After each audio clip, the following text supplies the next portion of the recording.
Good morning students. तो last class में हम लोग तो प्रैक्टिस कर रहे थे। आज चलो वहाँ से थोड़ा आगे और बढ़ते हैं। हेडिंग डाल दो, इलेक्ट्रिकल इंस्ट्रूमेंट।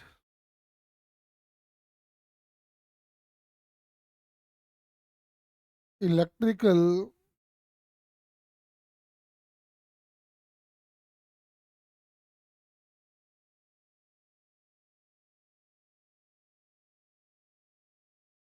तो इलेक्ट्रिकल इंस्ट्रूमेंट के नाम पे आपको कुल मिला के तीन इंस्ट्रूमेंट पढ़ना है। पहला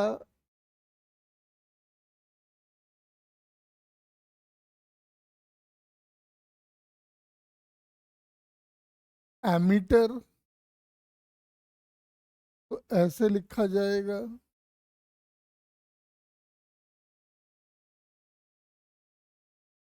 एमीटर अगर आपने लैब में देखा होगा तो ऐसा दिखता है।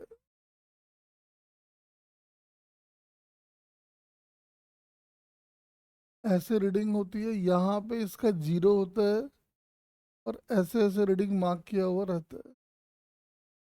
और यहाँ दो टर्मिनल लगे रहते हैं, एक रेड में होगा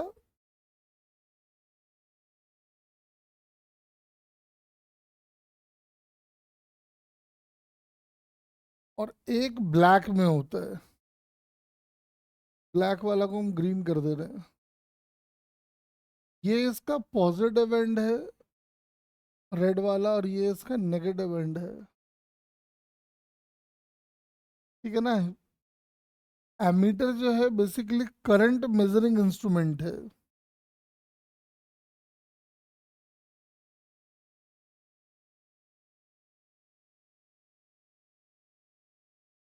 this is a current measuring instrument के ऊपर अभी हम आएंगे डिटेल में। दूसरा अपने को पढ़ना है वोल्ट मीटर।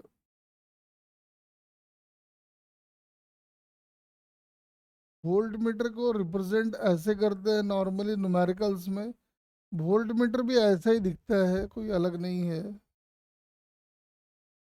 बस अंतर इतना ही है कि वो करंट नापता था, या वोल्टेज नापता है।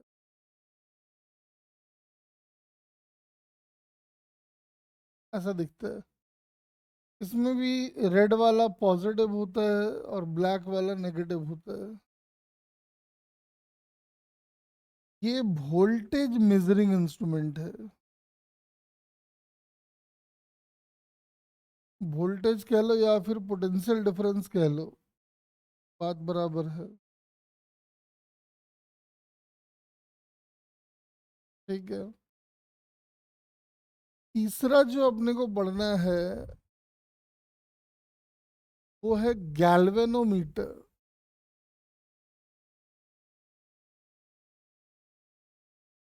गैल्वेनोमीटर को नॉर्मली ऐसे रिप्रेजेंट किया जाता है।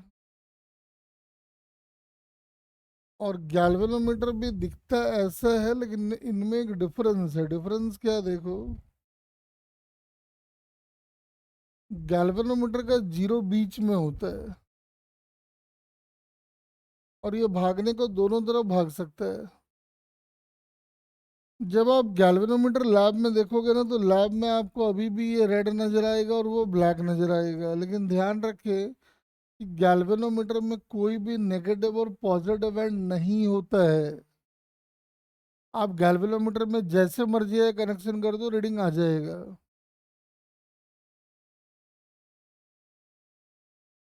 तुम बोलोगे सर बंद बना हुआ ऐसा क्यों है कि डब्बा सबका एक रहता है।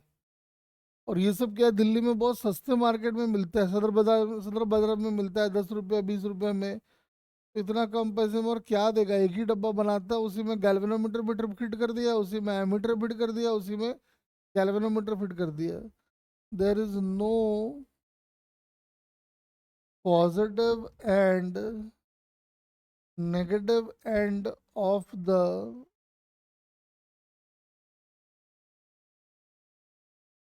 गैल्वेनोमीटर। हाँ, तुम ये कह सकते हो, फिर इसमें ऐसा क्यों है? इसमें क्या है, अगर कनेक्शन ढंग से नहीं, अगर कनेक्शन ढंग से किया है तो करंट नापने के लिए ऐसे मुड़ेगा, और कनेक्शन आपने उल्टा कर दिया है तो वो ऐसे भागना चाहेगा, जो भाग ही नहीं सकता है वो। लेकिन गैल्वेनोमीटर में अच्छी बात क्या है कि उसके पास भागने के लिए दोनों तरफ स्कोप है। आपने सही कनेक्शन लगाया तो ऐसे भागेगा, उल्टा लगा दिया तो ऐसे भागेगा। नीचे लिख लो, galvanometer is very sensitive.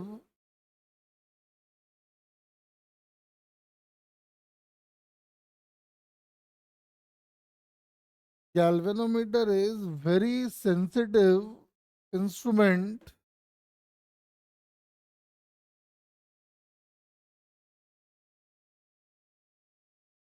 which detects the presence of current,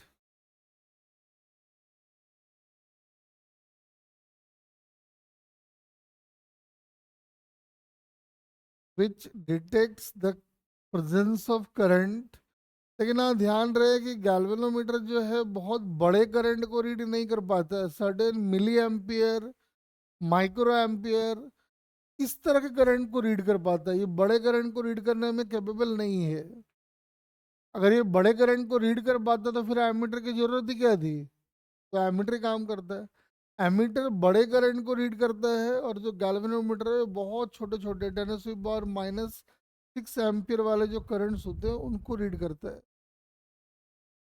तीन इंस्ट्रूमेंट के बारे में अपने को जानकारी हासिल करना है अच्छे से, तो आप पढ़ते लिख लिया ना ये वाला। गैल्वेनोमीटर बहुत सेंसिटिव इंस्ट्रूमेंट है, करंट की प्रेजेंस को डिटेक्ट करता है, लेकिन इसकी दिक्कत है कि बहुत बड़े करंट को ये रीड नहीं कर पाएगा। बहुत छोटे छोटे करंट की वैल्यू को ये रीड कर पाता है। ऑर्डर 10⁻⁻⁶ -3 इस तरह का ऑर्डर होगा तो ये काम करेगा, वरना नहीं करेगा। होगा ये कि बड़ा करंट अगर लाओगे तो ये जाके इसका जो मैक्सिमम लिमिट है वहां अटक जाएगा, उसके आगे वो बढ़ ही नहीं पाएगा। करंट ज्यादा फ्लो कर रहा होगा कि रीडिंग इतना ही दिखाएगा वो। तो गैल्वेनोमीटर जो मैक्सिमम करंट रीड कर सकता है उसको हम लोग कहते हैं, नीचे लिख लो, maximum current that galvanometer can read is called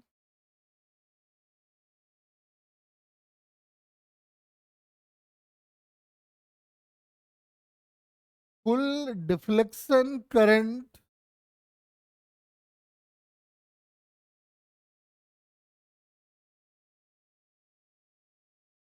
full deflection current तो शॉर्टकट में लिखा जाता है ऐसे, आईजी। आईजी का मतलब है कि गैल्वेनोमीटर जो मैक्सिमम करंट प्रॉपरली रीड कर सकता है, कुछ नहीं है वो, ये वाला जो है यही है वो आईजी।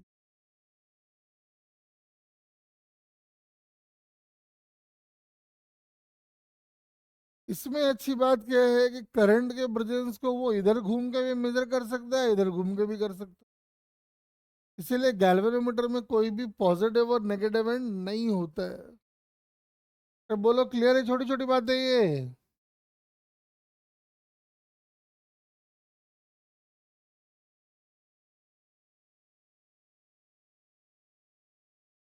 चलो देखो, अब एक एक करके आते हैं। मेनली अभी हम दो के बारे में पढ़ेंगे, वो तो एक पार्ट है, एक चीज का हम देखेंगे। नीचे देखो, ammeter,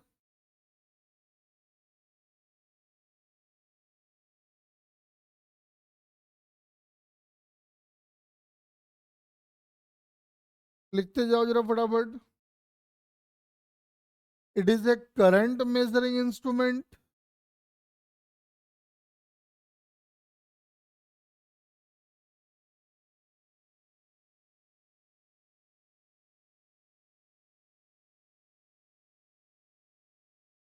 it is a current measuring instrument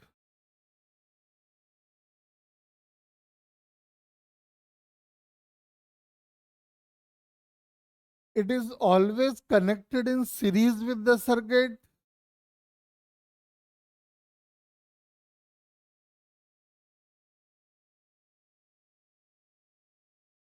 It is always connected in series with the circuit।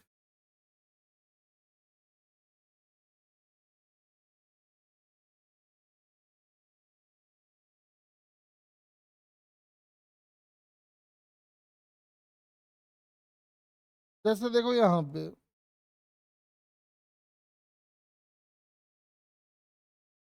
आपने मान लो यहाँ पे एमीटर लगाया, तो आपका टारगेट ये था कि यहाँ से पास होने वाले करंट को ये रीड कर ले।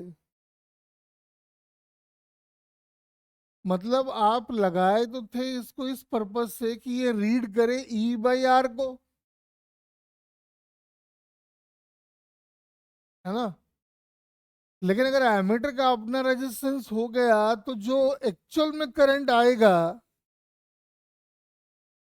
वो पहले से ज्यादा, मतलब जो ऐसे समझो, सुनो, आपने ये एमीटर लगाया था ई बाई आर को रीड करने के लिए, लेकिन एमीटर का अगर अपना कुछ रेजिस्टेंस हो गया, तो एमीटर जो करंट को रीड करेगा वो एक्चुअल करंट से ज्यादा होगा या कम।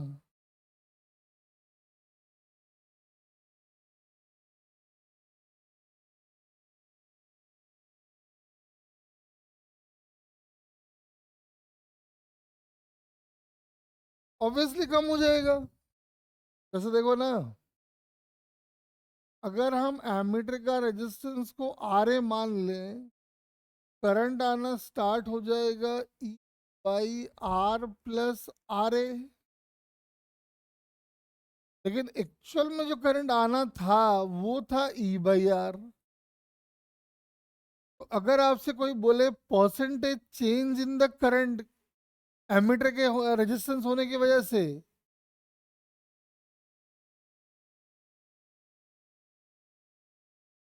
तो आंसर आ जाएगा E by R minus E by R plus R A by E by R. तो आप देखोगे आंसर आ जाएगा R A by R into R plus R A divided by one by R. कटकुट आ जाएगा। अब देख सकते हो ऐसा आ जाएगा।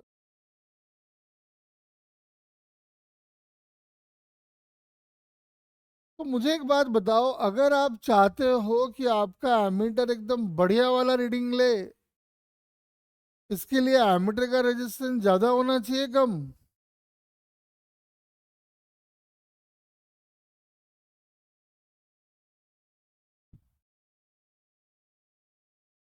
तो ध्यान रखेंगे कि resistance of the ammeter should be very low.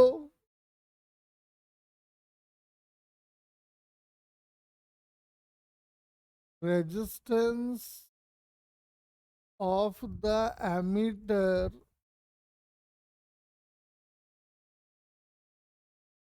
Should be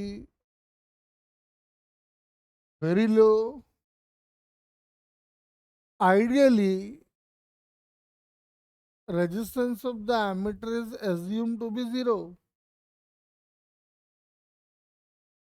और जब हम कह रहे हैं कि एमीटर का रेजिस्टेंस जीरो है, का मतलब है कि ammeter is equivalent to ideal wire.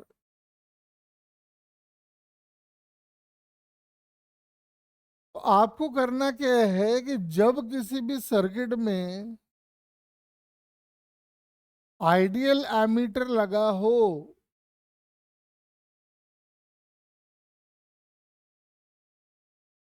तो आप क्या करेंगे, उस आइडियल एमीटर को हटा के वहां पे तार लगा देंगे। और जो करंट यहां से, मतलब यहां से होके गुजरेगा, वही मेरा एमीटर का रीडिंग हो जाएगा। तो आप देख सकते हो ये ई है, वो आर है, तो करंट आ जाएगा ई, यानी यही हमारे एमीटर का रीडिंग हो जाएगा। मतलब जब कभी भी किसी सर्किट में आइडियल एमीटर लगा हुआ नजर आए, आप उसको हटाइए, वहां पे तार लगा दीजिए, और वहां से निकलने वाला करंट निकाल लीजिए, वही एमीटर का रीडिंग हो जाएगा। तो बोलो, समझ में आया क्या बात।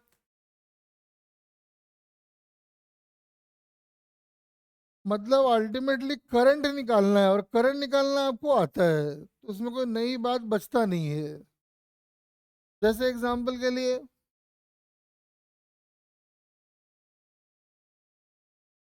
फिर वही पुरानी कहानी शुरू करेंगे अभी हम, कोई नई बात तो है नहीं।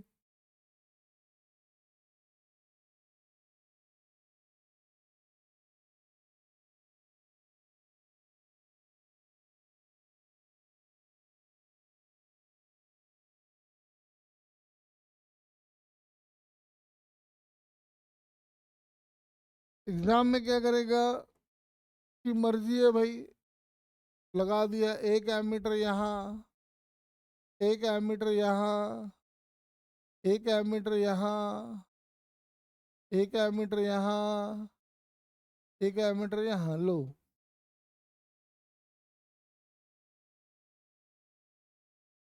बोला बताओ जी पांचों एमीटर का रीडिंग क्या होगा। चलो शुरू हो जाओ।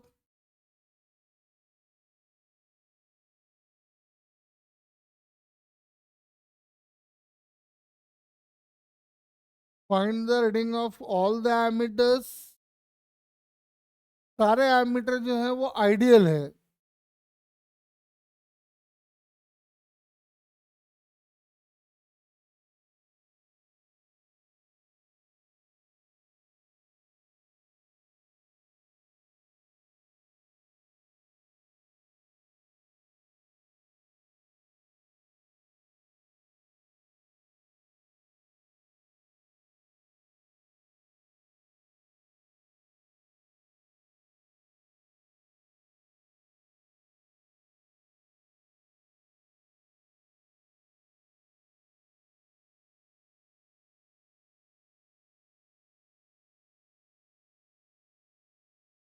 अरे बहुत सारे है ना।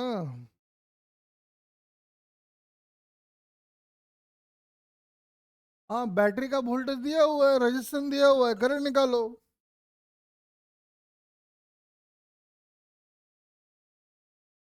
करंट कैसे देगा, करंट तो निकालना है, एमीटर तो वही रीड करता है। नहीं नहीं, सारे एमीटर का रीडिंग निकालो। वैसे एक आ गया तो सब आ जाएगा, कोई खास बात नहीं है।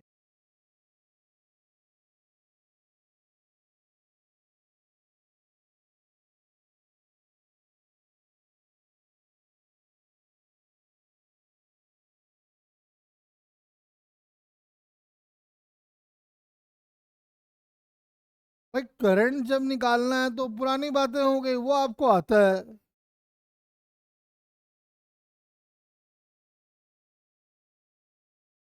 हर ब्रांच से कितना कितना करंट जा रहा है बताओ। हर एमीटर का रीडिंग क्या होगा।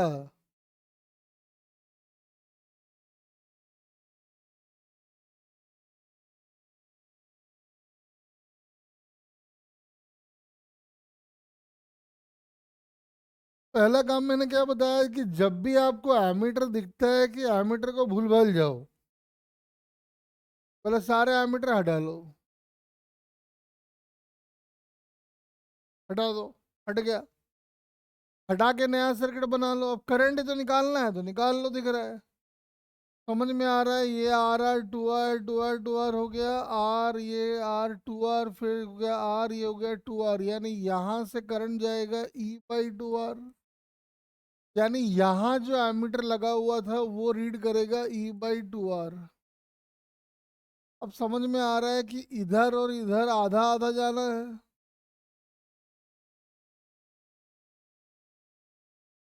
यहाँ वाला एमीटर इतना रीड कर लेगा, फिर यहाँ से जाएगा ई बाई एट आर, तो यहाँ अगर कोई एमीटर है तो ये रीड करेगा, और यहाँ एमीटर है तो ये रीड करेगा। आप देख सकते हो कि हमने हर ब्रांच से करंट कैलकुलेट कर लिया है। पुरानी बात है, कोई नई बात नहीं है इसमें, तो पहले से आप जानते हो। और देखो।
Find the reading of all the ideal ammeters.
देख रहे शुभम, रुक जा।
जल्दी फाइंड करो, ये तो पुराने क्वेश्चन से है।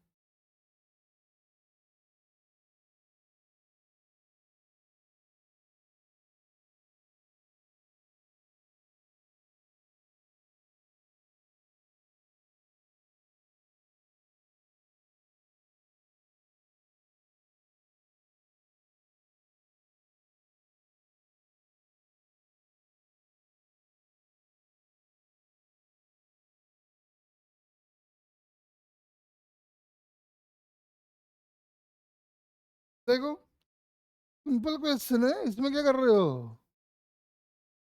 जहां जहां मीटर हटा दो वहां हटा के आइडियल वायर लगा दो, क्या फर्क पड़ रहा है?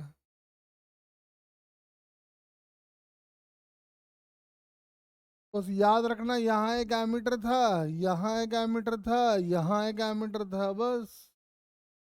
अब तो जो लगाना है लगाओ, नोडल मेथड ही लगा लेते हैं। चलो, तो ये अगर जीरो है तो ये जीरो है, तो ये 5 वोल्ट का हो गया, तो ये 5 वोल्ट का हो गया, ये वाला -5 का होगा।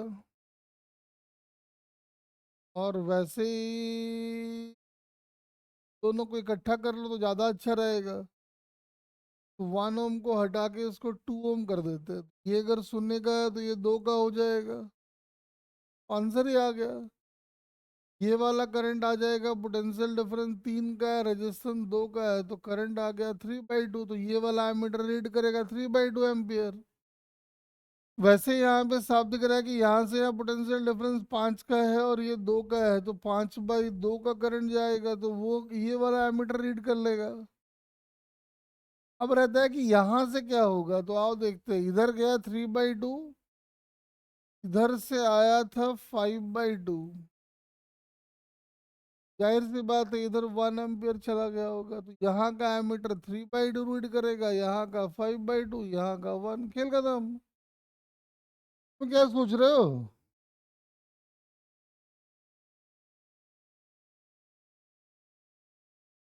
कौन सा क्वेश्चन है इसमें, तो कुछ है ही नहीं।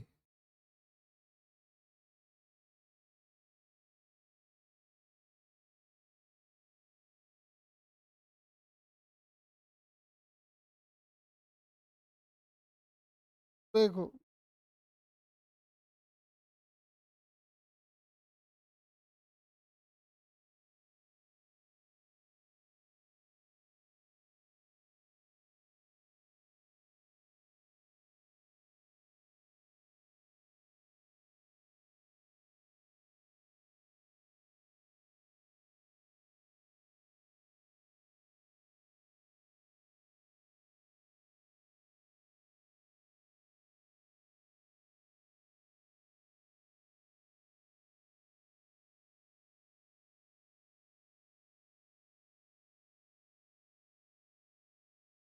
Find the reading of the ideal ammeter shown in the figure.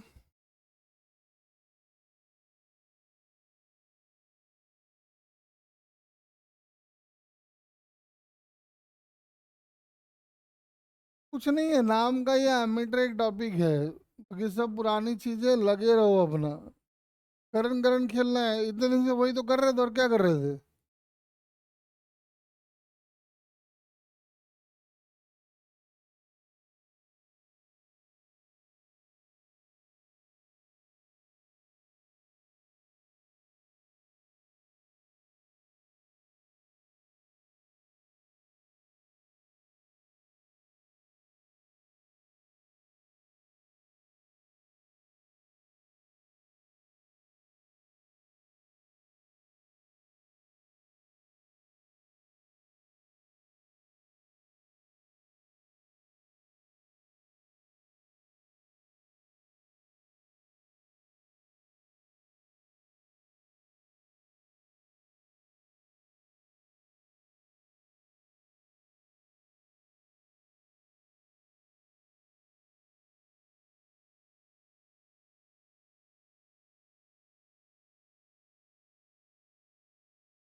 देखो,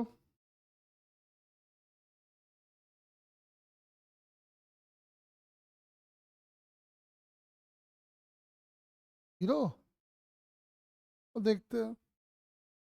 अगर यहाँ देखो, वैसे तो आइडियल एमीटर है, तो आइडियल एमीटर है तो इसको हटाओ और यहाँ पे एक तार लगा दो। और जैसे ही तार लगा दिए, तो यहाँ का पोटेंशियल है, तो यहाँ का पोटेंशियल है, तो यहाँ का पोटेंशियल है, यहाँ का पोटेंशियल है, इसका भी शॉर्ट सर्किट हो गया, है ना? करंट कैसे जाएगा? तो मैंने गलती कर दी, यहाँ और देना चाहिए। एक और ले लो यहाँ पे, चलो अब बताओ।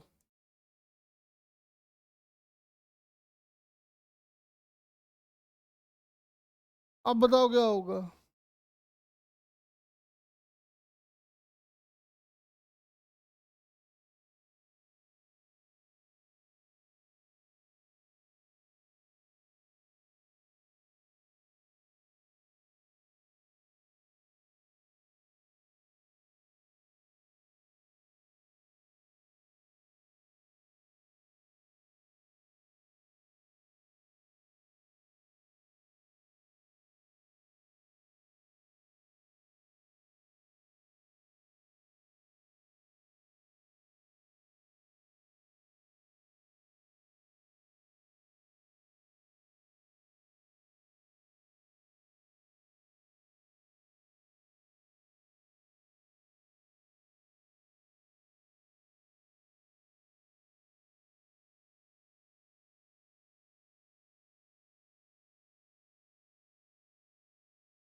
आ गया क्या?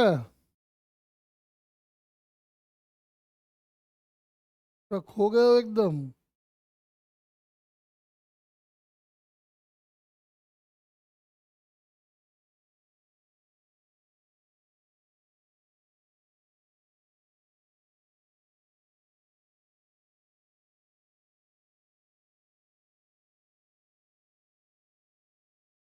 तो दूसरे में एमीटर नहीं है क्या? चलो पहले का आंसर बताओ।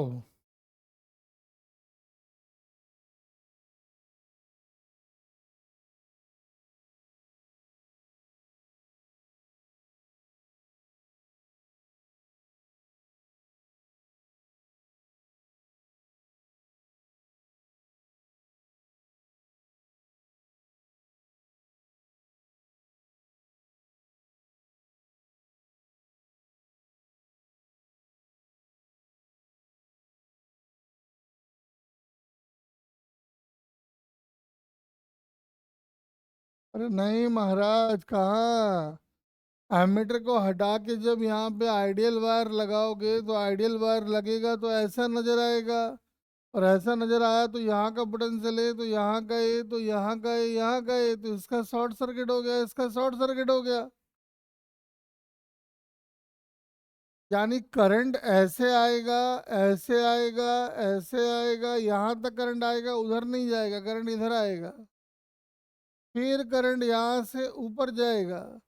फिर करंट यहाँ से ऐसे आएगा और ऐसे निकल जाएगा।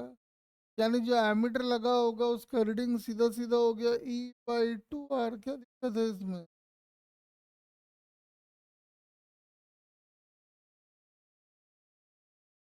तो बोलो, क्या दिक्कत है इसमें? पहले क्वेश्चन करवा चुके हैं हम।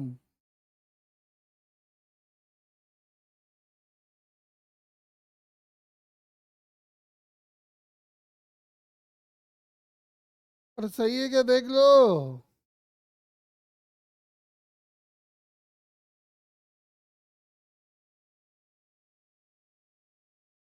सिंपल सा क्वेश्चन में अटक रहे हो, करवा चुके हैं पहले भी एक क्वेश्चन हम।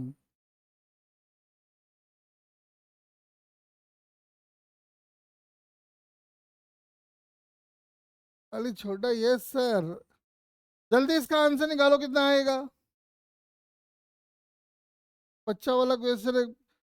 एमीटर तो नाम का है, अब तुम समझ चुके हो कि एमीटर किसी काम का नहीं है।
और कितना कितना करंट आ रहा है बताओ।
नहीं आया क्या?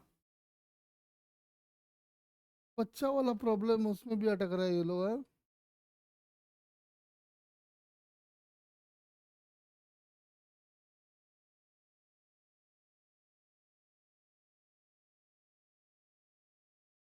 बाकी तो एकदम सन्नाटे में चले गए हैं।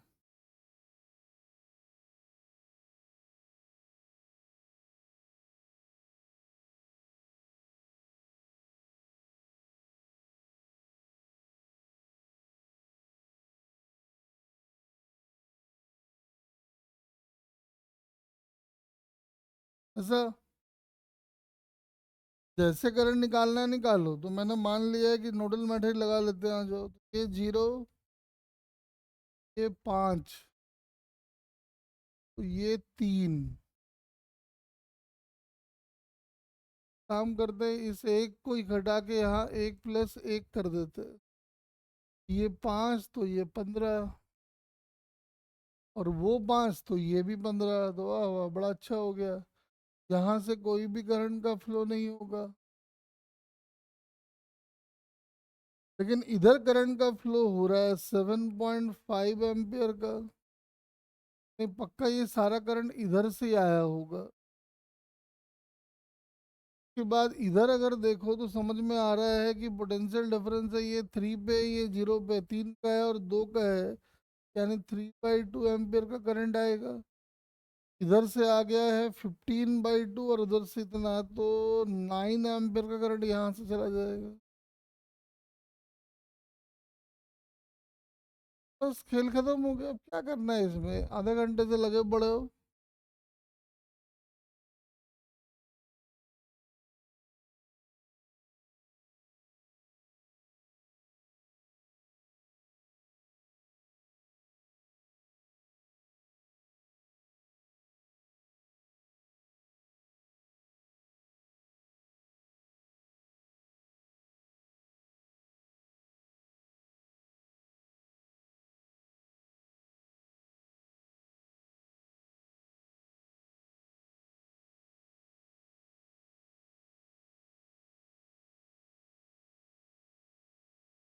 बताओ एमीटर का रीडिंग क्या होगा?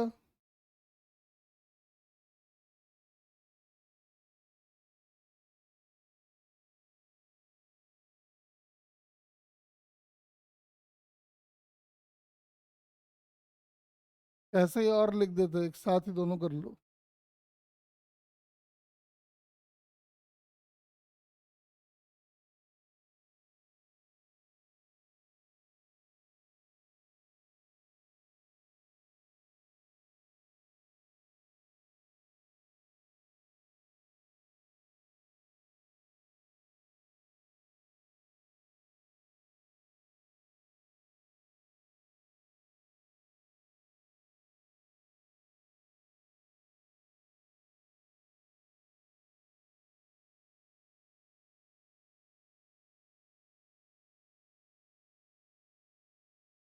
दोनों ही केस में एमीटर के रीडिंग बताओ।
एक कह रहा है 4/3, एक कह रहा है 2।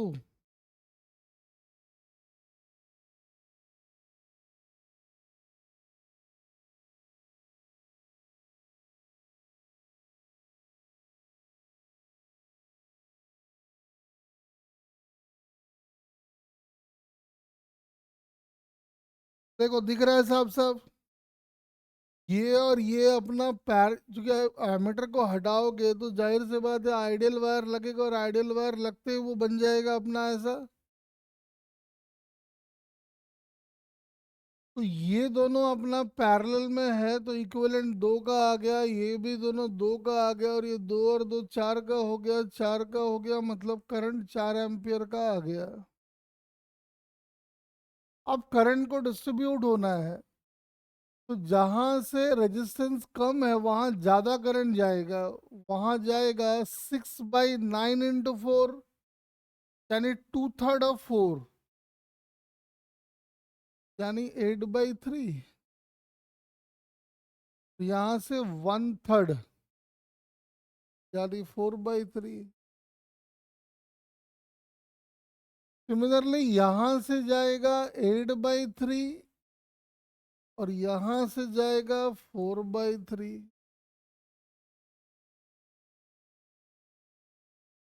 क्या कर दिया कि हाँ,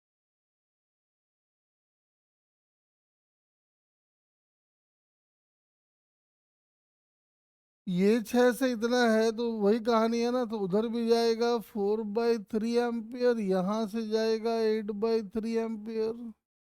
जाहिर सी बात है 8/3 आया, उधर गया 4/3, तो इधर आया होगा 4/3। खेल खत्म, क्या दिक्कत है इसमें।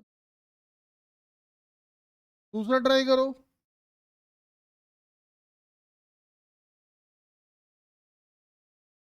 चलिए एकदम, अरे सब पहले से पढ़ चुके हो तुम यार, कोई नई बात नहीं।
फटाफट ट्राई करें सेकंड वाला।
गलत लग रहा है तो ठीक कर।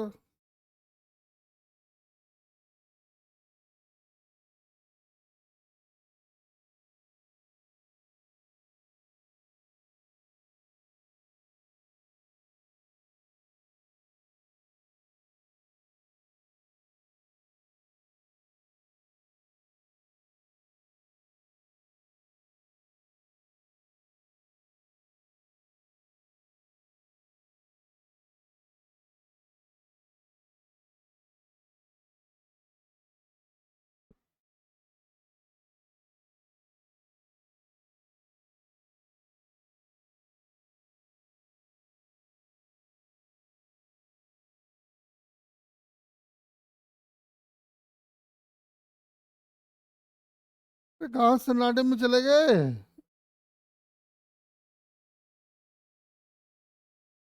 तनेश समीर परीक्षित सब कहाँ चला गया रे? कैलकुलेशन नहीं कर रहे? पूरा सन्नाटे में एकदम।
देखो,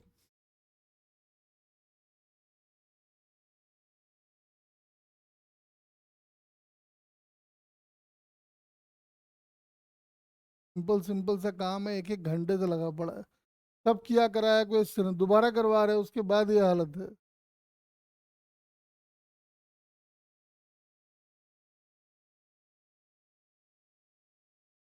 तो यहाँ का पोटेंशियल जीरो ले ले तो यहाँ का पोटेंशियल 16 वोल्ट हो गया। यहाँ कुछ नहीं कर पाएंगे, एक्स और वाई नाम दे दो, खेल खत्म करो।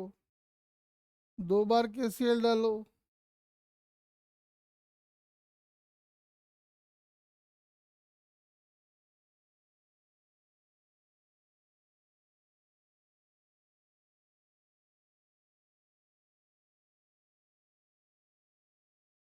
ऐसा आ रहा है।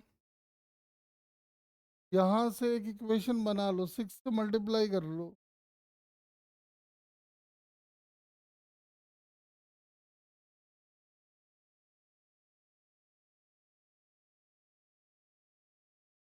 यानी दो, और ये 6 8 और एक 9, यानी कि 9x - y/32 का नाम 1 कर दो। वैसे y में लिख लो तो y - 16/6,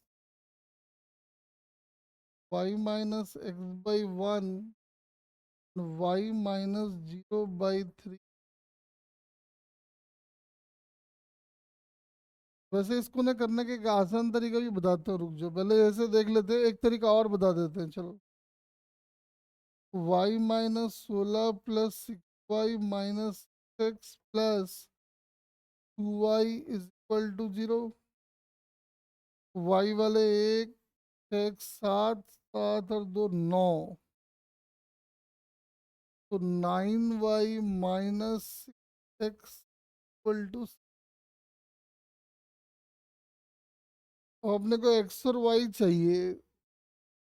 क्या कर ले? कटता है क्या यहाँ से? ना कटेगा तो नहीं।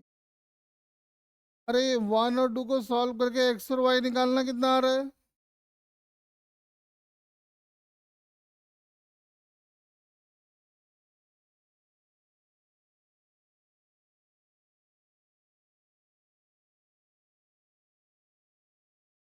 वन और टू को सॉल्व करने से एक्स और वाई क्या आ रहा है?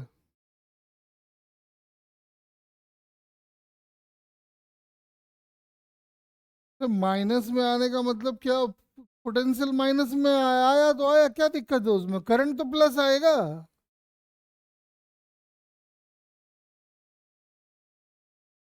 यहां से एक्स और वाई निकालो, कितना आ रहा है?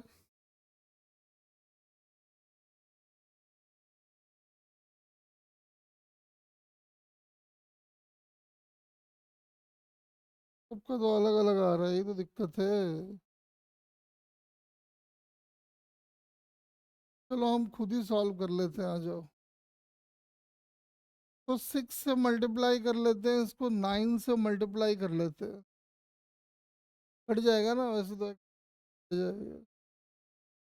तो 81 में से 36 चला गया, कितना बचेगा?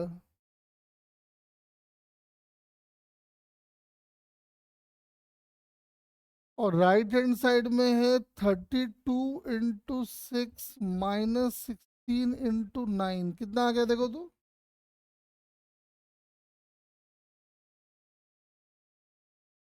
ये लो, कितना हो गया? 45 हो गया क्या ये? 45 ही तो हो गया। यानी 45y इज इक्वल टू, उधर कितना आ गया? 3 कॉमन ले लेते हैं, तो यहाँ 2 रह जाएगा, यानी 64 हो जाएगा। और यहाँ से 3 कॉमन लेंगे तो 48 हो जाएगा। कितना है ये? कट गया लग रहा है, 15 आ गया ये कितना आ गया? 16। यानी y की वैल्यू आ गई 3/15। हम लोग का तो कुछ और ही आ रहा है।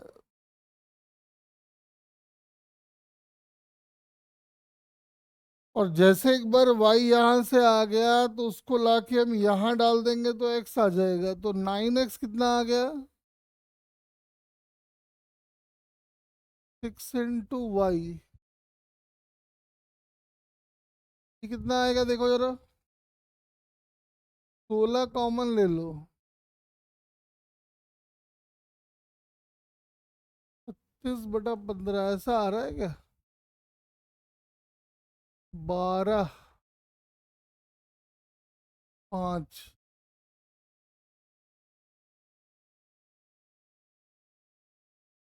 x की वैल्यू कितनी आ गई? ये 3, ये 4। तो x आ गया 64/15।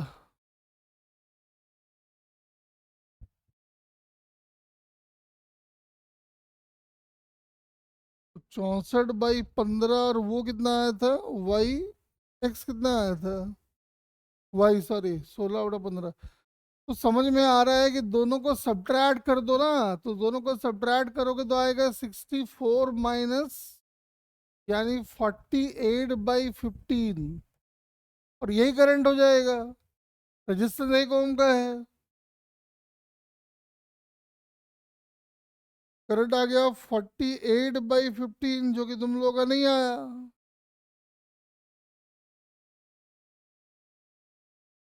क्या?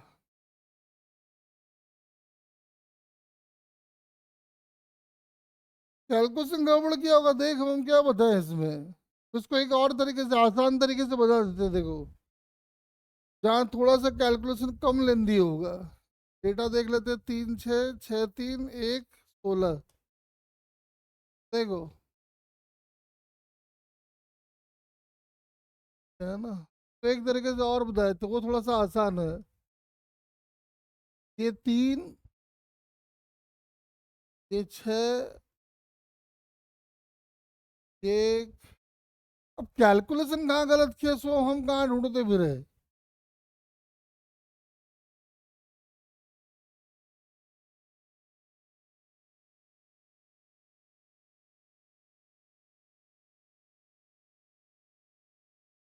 अब दिखाई पड़ रहा है कि सिमेट्री है, 3 6 6 3।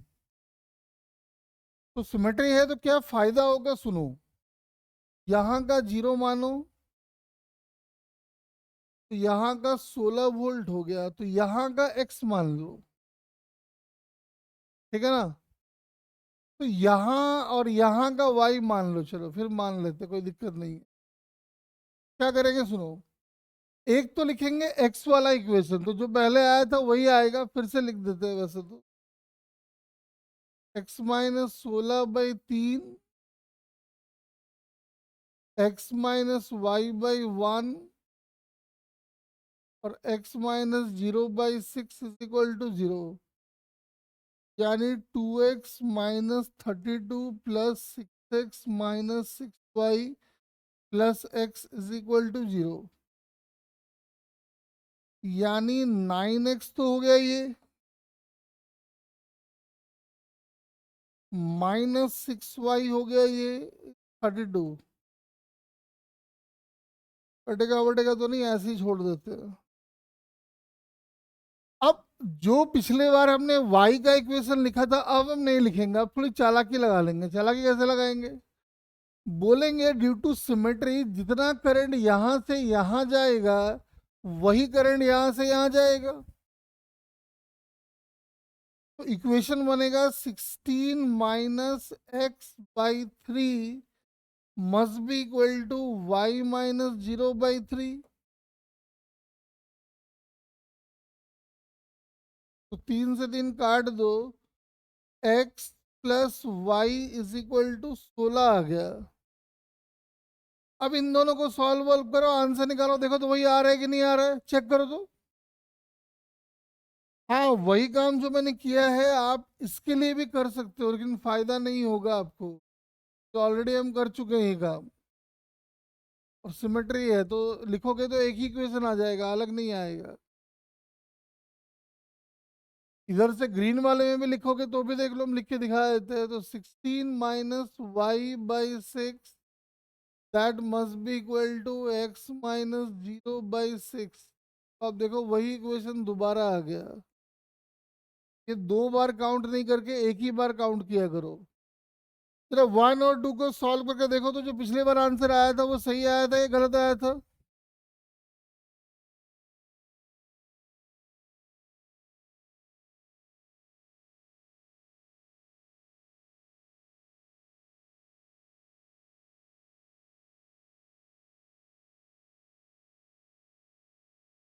एक्स और वाई निकाल के देखो कितना कितना आ रहा है। तो 6 से मल्टीप्लाई कर देते हैं। तो 15x = 32 प्लस 96, यानी 128 हो गया है। तो यानी x की वैल्यू आ रही है 128/15।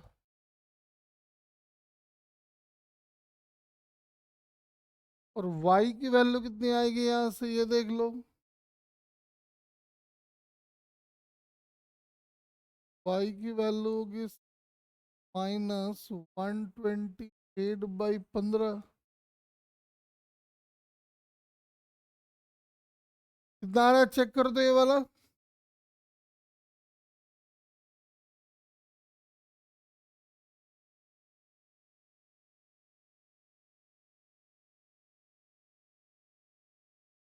x की वैल्यू तो 128/15 आ रहा है सीधा सीधा।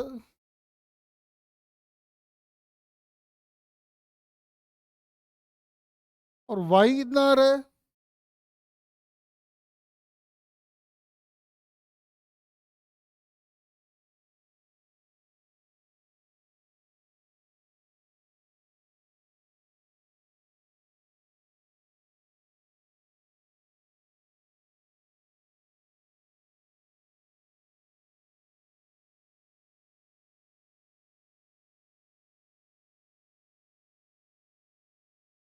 (16/15) ये क्या कह रहे हो। नहीं नहीं, y कितना आ रहा है y।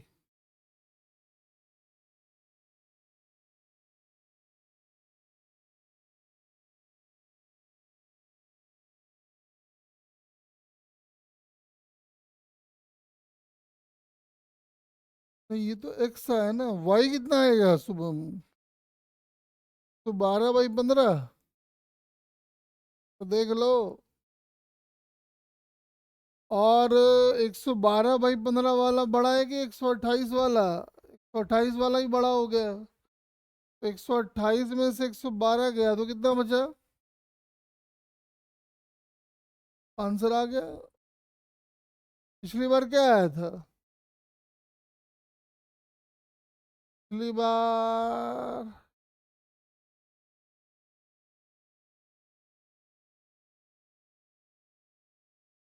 हाँ, तो कुछ ना कुछ गड़बड़ किए होंगे हम भी। देख लो अपना। ये तरीका ज्यादा अच्छा है, ठीक है ना, लेकिन हाँ इसमें एक कंडीशन यही है कि सिमेट्री होना चाहिए। सिमेट्री अगर नहीं होगा फिर मजबूरी है कि पुराने वाला मेथड से ही करना होगा, और कोई उपाय नहीं है।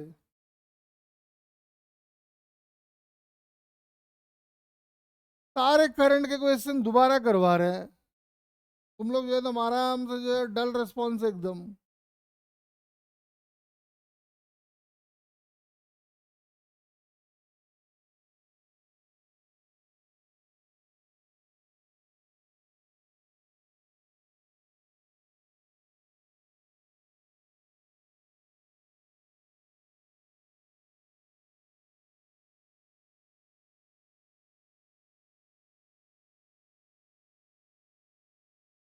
चलो बताओ एमीटर का रीडिंग क्या होगा?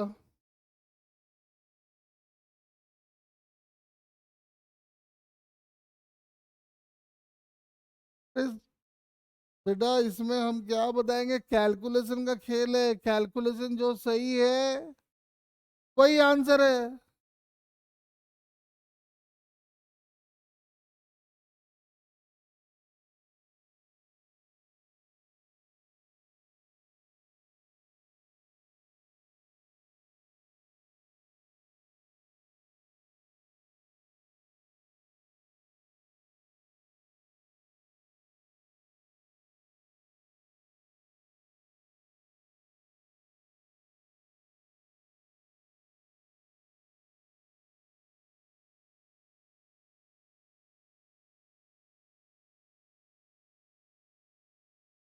जल्दी फाइंड करो।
अरे ट्राई करो।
देखो,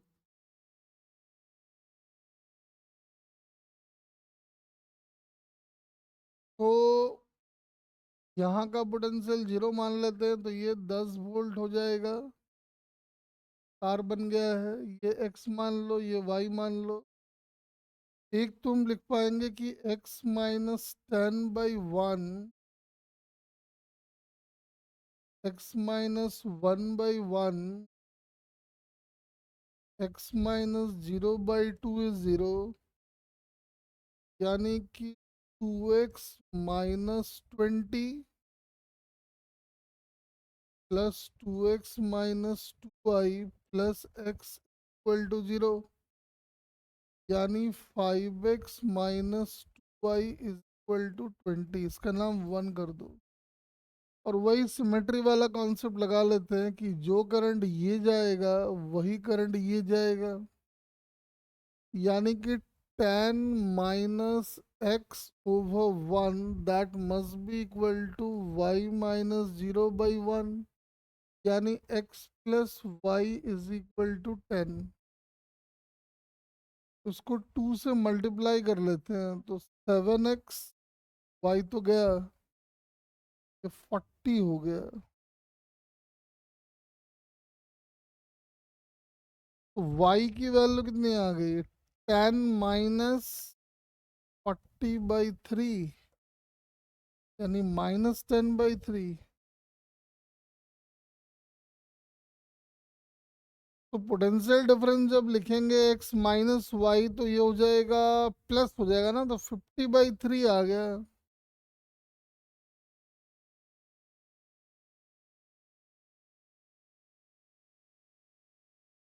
गड़बड़ किए हैं क्या?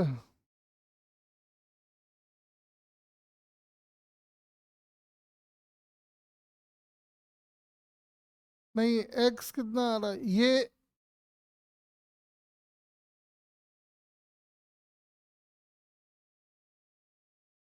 अरे हाँ हाँ, सॉरी सॉरी, x 40/7 है ना ये। तो 40/7 x है अभी, तो y कितना आएगा? 40/7 आया ना, यानी 30/7 आ जाएगा, सॉरी, यानी 10/7 आ जाएगा, है ना करंट?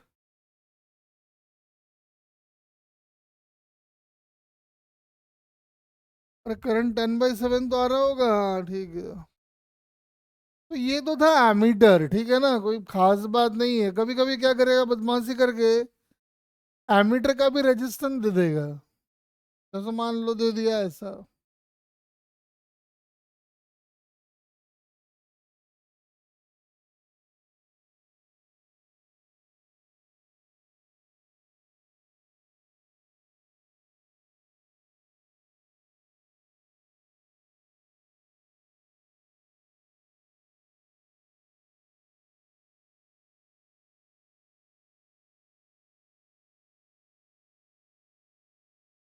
बोल दिया है कि इस बार जो ये एमीटर है इसका रेजिस्टेंस भी 2 ओम है। पता करो, what will be the reading of the ammeter. अब ये नॉन आइडियल एमीटर है। आइडियल का तो 0 होता है, दे रखा है, इसका मतलब ये नॉन आइडियल होगा।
हाँ जी, क्या रहा देखो। कुछ नहीं है, जब कह रहा है तो रजिस्ट्रेशन दिया है, तुम लगा दो, क्या दिक्कत है उसमें। 2 ओम का है ना, तो बस इसको हटाओ यहाँ से। 2 ओम का लगा दो। यहाँ से पास होने वाला जो करंट होगा वही एमीटर का रीडिंग हो जाएगा। तो आपको दिख रहा है जीरो पोटेंशियल कहाँ का मानना है, तो यहीं का मान लो। तो ये 0 0, तो ये -10, ये -5, ये 2 और 2 को इधर कर देते हैं। ये -2, ये वाला x मान लो, खेल खत्म हो गया। x +10/1, x +5/3, x +2/2 is equal to 0। अपना सॉल्व वॉल्व करो, जो निकालना है निकालते रहो, ठीक है ना। ये सब घिसा पिटा काम है, सब करवा चुके हम पहले ही। नेक्स्ट में आ जाओ, वोल्ट मीटर।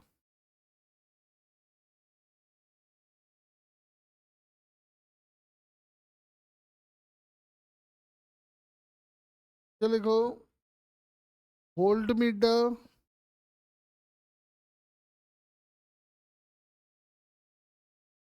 ये लिखो, it is a voltage measuring instrument.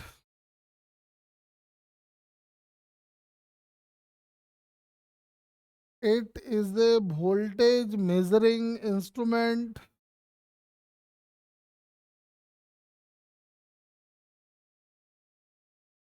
It is always connected in parallel with the circuit.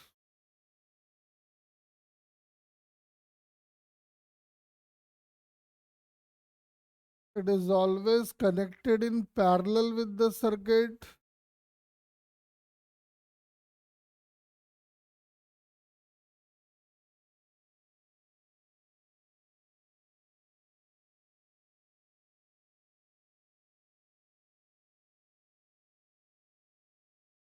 The resistance of the voltmeter should be very high.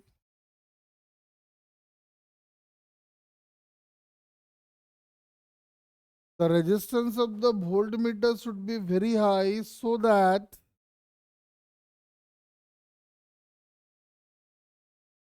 no current can flow through it.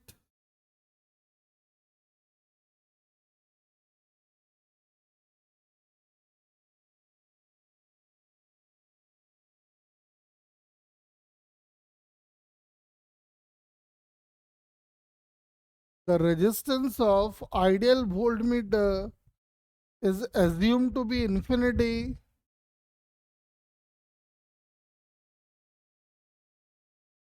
The resistance of the ideal voltmeter is assumed to be infinity.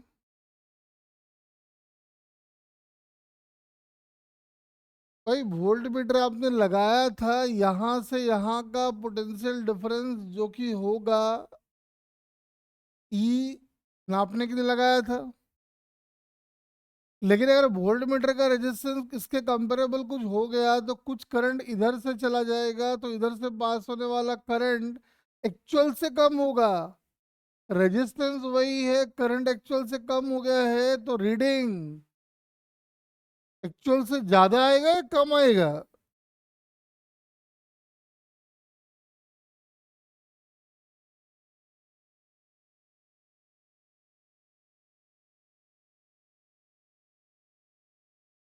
क्या कह रहे हैं sir, nodal method में junction. तो देखो वैसे तो nodal method में जंक्शन का पोटेंशियल 0 लेते हैं। वैसे आप किसी, अगर आपको पोटेंशियल डिफरेंस लिखना है तो आप कहीं का भी 0 मान सकते हो, कोई दिक्कत नहीं है। हाँ, युवराज कह रहा है कि क्या इसमें इक्विवेलेंट वाला मेथड नहीं लग सकता है, इसलिए नहीं। इसमें इसमें तो खैर ऐसे भी इसमें इसमें क्या होगा कि आप बैटरी का करंट तो निकाल लोगे इसका इक्विवेलेंट निकाल के डेल्टा स्टार से, लेकिन बैटरी का करंट निकालने के बाद यहाँ कैसे डिस्ट्रीब्यूट होगा पता ही नहीं है। ये दोनों किस कॉम्बिनेशन में पता है क्या आपको।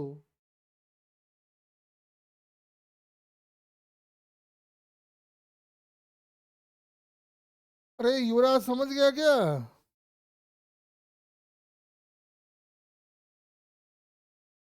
नेक्स्ट ये वाला। हाँ, बैटरी का मेथड लगा लो। हाँ, कर लो इन दोनों को इकट्ठा। अरे ये तो अब अपना दिमाग लगाना है हर बात।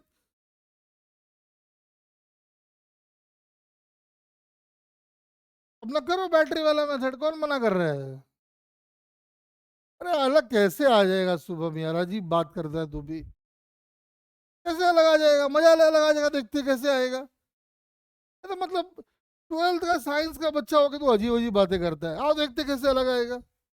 आओ देखते। तो बच्चा वाला बात कर रहे हैं कि आंसर अलग आ जाएगा। 10 दिनों में आंसर अलग नहीं आ सकता है। आओ पहले यहाँ से देखते हैं। अब कैलकुलेशन गड़बड़ करेगा तो आंसर तो अलग आएगा ही ना। कैलकुलेशन करता है गलत तो आंसर तो गलत आएगा ही।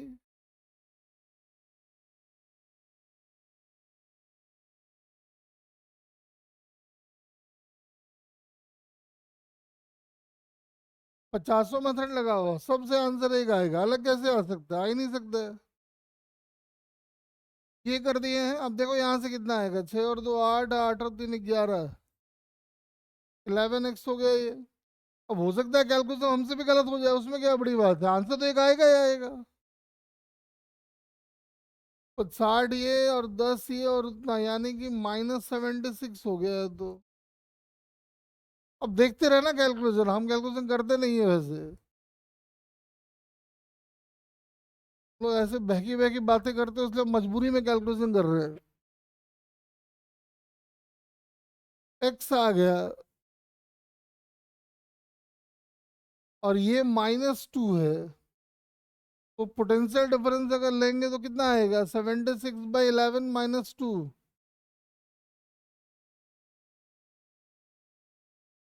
76 -22/11 कितना आएगा बोलो तो।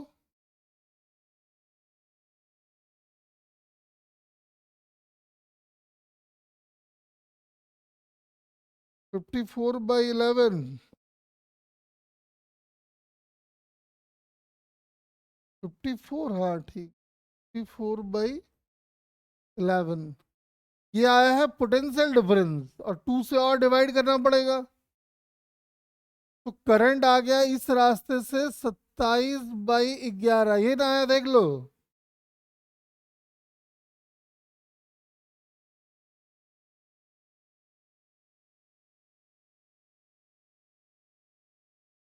हाँ जी देख लो।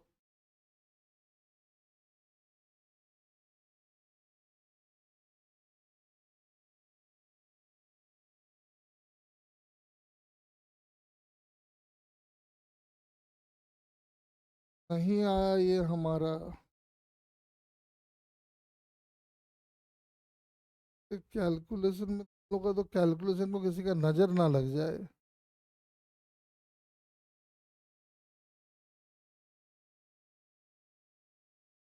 27 बाई, पहले मुझे एक बात बताइए इसमें गड़बड़ी क्या है, देखो यहाँ पे चेक करो।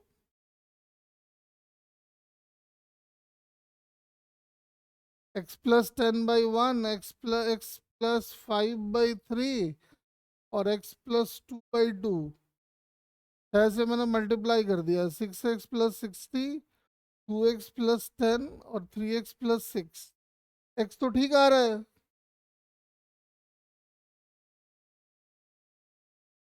हाँ सॉरी सॉरी सॉरी, ये 2 और 2 और सॉरी यार, लिखे और। आप ना देख लो करके अब कौन करेगा कैलकुलेशन, लेकिन आंसर सेम आएगा, इसमें कोई शक हो ही नहीं सकता है। नहीं आ रहा है इसका मतलब कहीं ना कहीं गड़बड़ी की है हम लोग, सीधी सी बात है।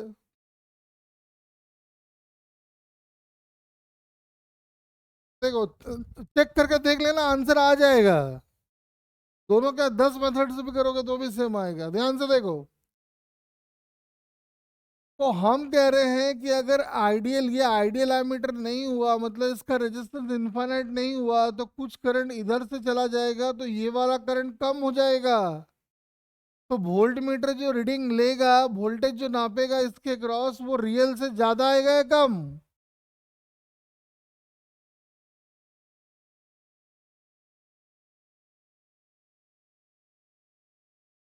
अरे कैलकुलेशन करके देख लेना, आ जाएगा।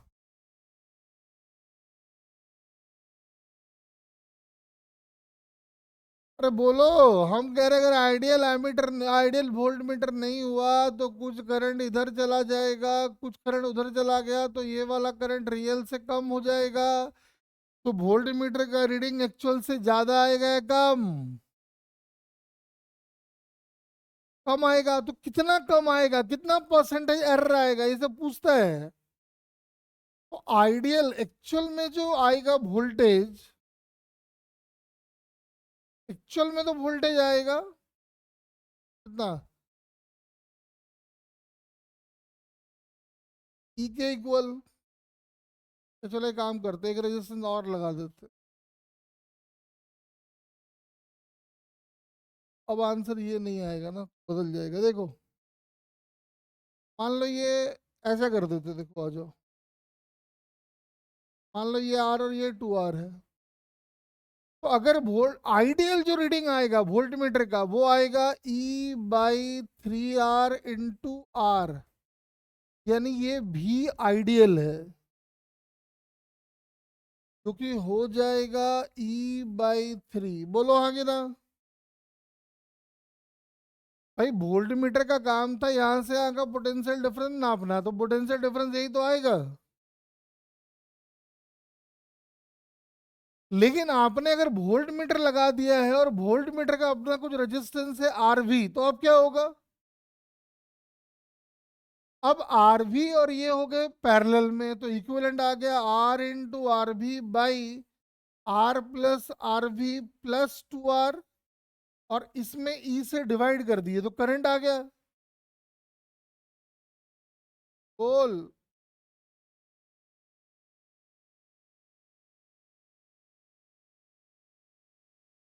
अरे बैटरी वाला करंट आ गया ना, देख लो। हेलो। टाटा। और बैटरी वाला करंट अगर आ गया है और हमको ये वोल्टेज नापना है तो अपने को मल्टीप्लाई करना होगा R × RV/R + RV से। ये हमारा रीडिंग आएगा अब।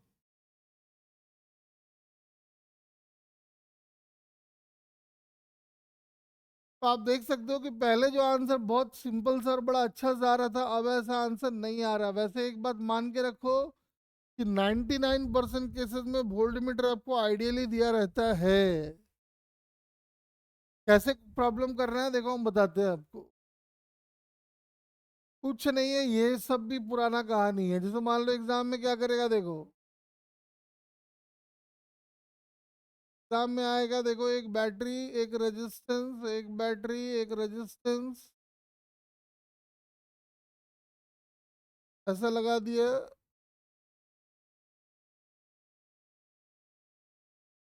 मान लो ऐसा और लगा दिया। 10 वोल्ट, 1 ओम, 1 ओम, 5 वोल्ट, 1 ओम, 2 वोल्ट, 1 ओम, 1 ओम, 10 वोल्ट। क्या करेगा, यहां लगा देगा वोल्ट मीटर नंबर 1, यहां लगा दिया। वोल्ट मीटर नंबर 2 यहां लगा दिया। वोल्ट मीटर नंबर 3 मान लो यहां लगा दिया। अब जहां मर्जी है हम लगा सकते हैं, तो आपको करना कुछ नहीं है। अरे वोल्ट मीटर का काम क्या है? यहां से यहाँ का पोटेंशियल डिफरेंस नापना, यहाँ से यहाँ का पोटेंशियल डिफरेंस नापना, यहाँ से यहाँ का पोटेंशियल डिफरेंस नापना। तो जब भी आपको वोल्ट मीटर दिखाई पड़े आइडियल वाला, तो आप क्या करो, सारे वोल्ट मीटर को हटा दो। भूल जाओ कि वोल्ट मीटर लगा भी हुआ है। वोल्ट मीटर को हटा के हर ब्रांच से करंट निकाल लो। और करंट निकालने के बाद यहाँ से यहाँ का पोटेंशियल डिफरेंस ले लो तो इसका रीडिंग आ जाएगा। यहाँ से यहाँ का पोटेंशियल डिफरेंस ले लो, इसका रीडिंग आ जाएगा। यहाँ से यहाँ का पोटेंशियल डिफरेंस ले लो, इसका रीडिंग आ जाएगा। कहने का मतलब है कि अभी भी वही काम, जो करंट निकालना वाला जो काम है वही हमारा मेन काम है। तो बात समझ में आ रहा है क्या, रीडिंग कैसे आएगा?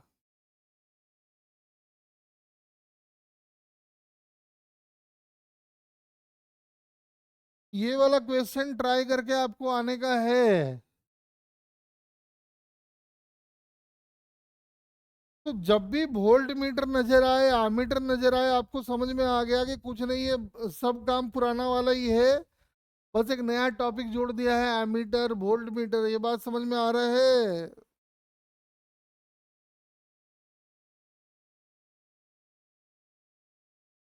चलो यहीं पे एंड कर देते हैं। ये लो बार कोड जनरेट कर देते हैं।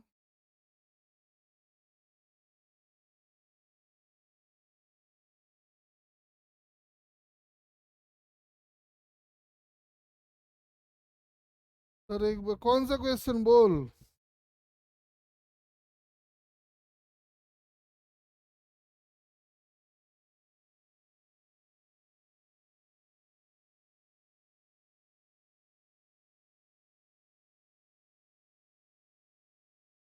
एक मिनट, बार कोड देख लो।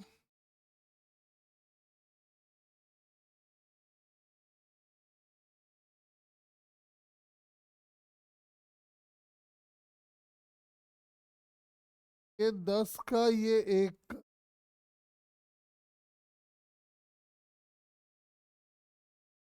ये 5 का, ये 3 का।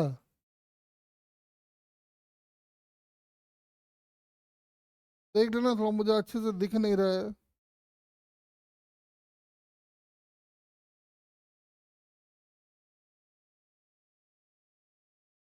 ये 2 का और ये 2 का, यही है ना, देख लो।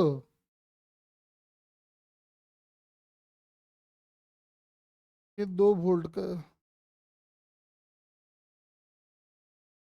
अब तो हम एकदम अच्छा वाला मेथड लगाएंगे, हम झंझट ही मोल ना लेंगे। जाओ हम इसको एक कर देंगे, जाओ इसको एक कर देंगे तो ये आ जाएगा 10/1। इसमें कैलकुलेशन एरर के चांसेस कम है। 5/3, 1/1 प्लस 1/3 कितना आ गया बोल जरा। 35/3/4/3, यानी कि 35/4 वोल्ट आ गया। और आर की वैल्यू आ गई 3/4। अब ये 35/4 और ये दो अपोज कर रहा है, तो 35/4 - 2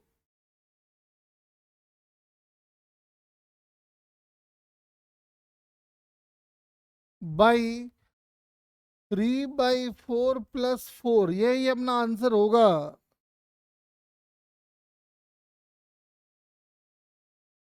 ये कितना आया? 27 हो गया क्या?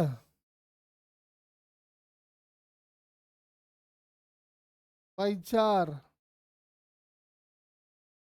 19/4, यानी आंसर आ गया 27/19। यही आंसर होगा, मतलब होगा।